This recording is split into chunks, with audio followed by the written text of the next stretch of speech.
Welcome to Godly Dragon Reviews and Apologetics. This is my second movie review. And instead of reviewing a Christian movie, I'm going to review a secular movie.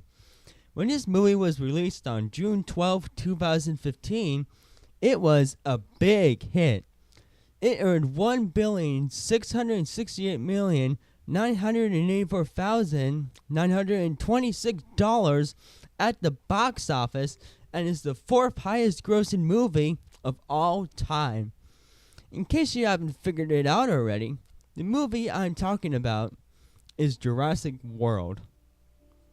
Oh man, I love this movie. This movie is my favorite secular movie of 2015.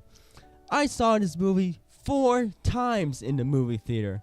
It had a good story and characters, well-designed dinosaurs, environments and CGI, and intense action sequences and battles.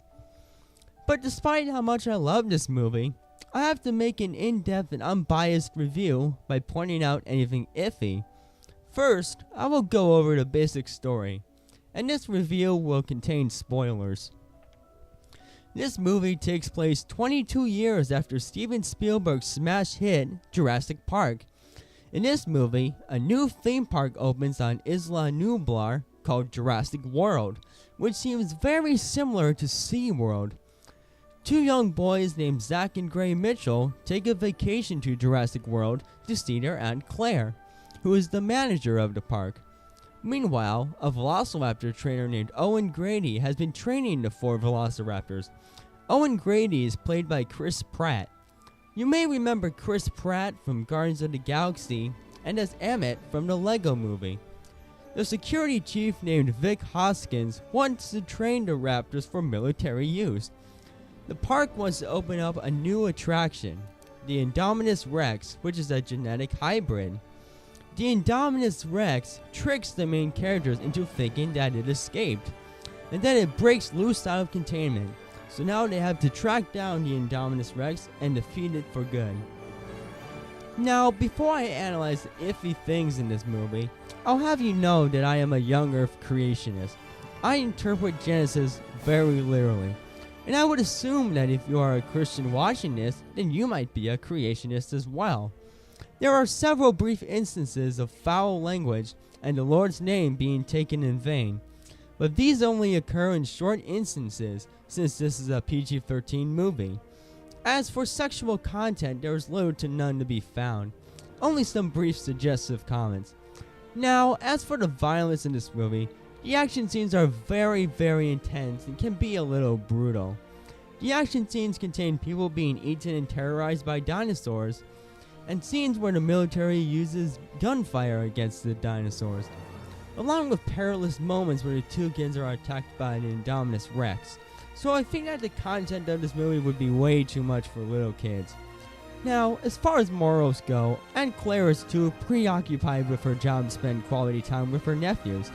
This could teach the importance of quality time with family. My main concern with this movie is this movie's belief system that it revolves around. Millions of years of evolution is mentioned in this movie. This can be concerning for creationist families, since evolution is shoved down the audience's throat throughout the motion picture. I don't suggest this movie to little kids who aren't firm in God's truth yet. This movie could brainwash them with evolution, which will be detrimental to their spiritual well-being. Make sure your kids are firm in biblical truth if you let them watch this movie. Chapter 1 of Genesis states that God created everything in 6 days, not through millions of years of evolution. And according to James Ussher's calculations, the universe and Earth are only a little over 6,000 years old, as opposed to billions of years old, as scientists like to claim. There are many young Earth creationist organizations out there with good information to educate your kids with, such as Institute for Creation Research and Answers in Genesis. You can find many articles about biblical dinosaurs through their organizations, and your children can learn the truth about dinosaurs instead of what the world shoves down their throats. Overall, this is a fun and entertaining action-packed monster flick. It's a fun movie to watch if you are looking to be entertained for 2 hours, but I would be cautious of the worldview presented in this movie and the violence and cussing. As much as I really enjoyed this movie, I can't say this is a family-friendly and faith-friendly movie. If you do plan to watch this movie, pray about it first, and be cautious. If you do watch this movie, you can discuss with your family members afterwards about the subject matter of this movie, like what worldly philosophies are mentioned and what the truth of God's Word actually teaches. Overall, I give it 3 out of 5 stars. It is an entertaining monster flick and nothing more. If you are cautious and use discernment, you and your family can enjoy it if you and your family wish.